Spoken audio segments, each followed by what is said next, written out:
릭 그레넬 전 국가정보국장 대행이 지금 의미심장한 이야기를 했습니다. 지금 사진에 보시는 수전 라이스가 지금 그림자 대통령 역할을 하고 있다. 그러니까 바이든을 뒤에서 움직이고 있는 실질적인 인물이다. 이제 이런 이야기를 하고 있습니다. 수전 라이스는 저희가 좀 여러 차례 이슈가 됐던 인물이라고 지금 저희가 봐야죠. 국무장관이 될 수 있는 기회가 여러 차례 있었는데 오바마 때도 그랬고 이번에 바이든 행정부가 처음 들어설 때에도 수전 라이스가 국무장관이 되는 것이 아니냐라는 이야기가 나왔었는데 그런데 국무장관이 되지 못했습니다. 사실은 외교 쪽에서 계속 잔뼈가 굵어온 인물이기 때문에 외교통이라고 봐야 되는 것은 맞습니다만 하지만 과연 외교 능력이 출중하냐에 대해서는 의문이 많은 인물인 것도 분명한 사실입니다. 많은 분들이 아직도 기억하고 계시겠지만 지난 벵가지 사건 2012년에 있었던 일이죠. 이 리비아 벵가지에서 발생했던 테러 사건 때문에 이 미국 대사가 그리고 전직 네이버실 요원들 같은 그런 미국 시민들이 사망하는 이런 상황이 벌어졌는데 그 사태를 제대로 처리하지 못해서 지금 상당한 공격을 받지 않았습니까? 그럼에도 불구하고 끝까지 살아남았던 게 당시 기록을 보면은 그냥 CIA에서 정보를 잘못 전달해 줘가지고 그래서 이 수전 라이스는 사실 파악을 못했던 것으로 그냥 넘어가 버렸습니다. 몰랐기 때문에 사실을 정확하게 파악하지 못했기 때문에 그냥 그렇게 할 수밖에 없었던 것으로. 이거 완전히 일을 잘못하는 사람을 놓고 그 사람은 일을 잘못할 수밖에 밑에서 잘못한 거야, 아랫사람들이 잘못한 거야 하고 그냥 잘못을 덮어주고 넘어가 버리는 이런 일들이 벌어졌던 것이죠.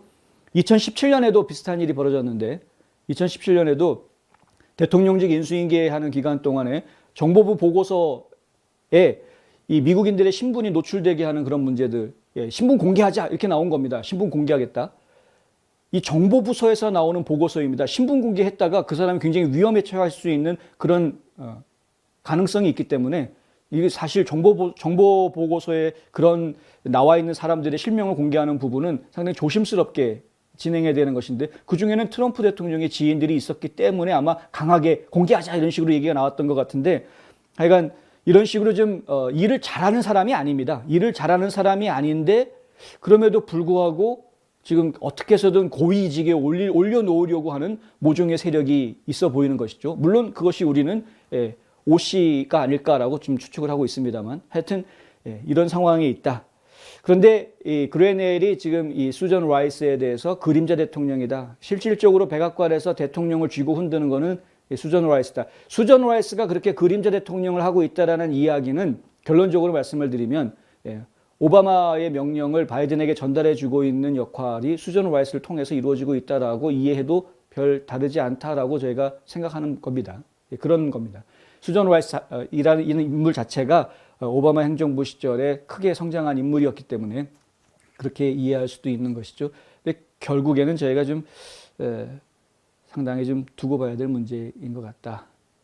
하여튼 그 오바마 행정부의 영향력이 지금 이 바이든 행정부에 그대로 남아있고 그 영향력이 계속해서 끊이지 않고 있다는 것에 대해서는 저희가 계속 이야기할 수밖에 없는 부분인데 이것을 우리만 이렇게 이야기하는 것이 아니고요. 사실은 전 세계가 다 이것을 인식하고 있다는 데 큰 문제가 있는 겁니다. 그러니까 전 세계 정부가 바이든 행정부를 무시하고 우습게 볼 수밖에 없는 상황이라는 것이죠. 바꿔서 이야기하면 결국은 이 미국이라는 나라가 여기저기에다가 돈 대주고 선심 쓰는 모습을 보임에도 불구하고 국제사회에서는 바보 취급당하고 여기저기 얻어터지는 동네 북이나 되는 이런 나라가 되는 꼴이다 하는 겁니다.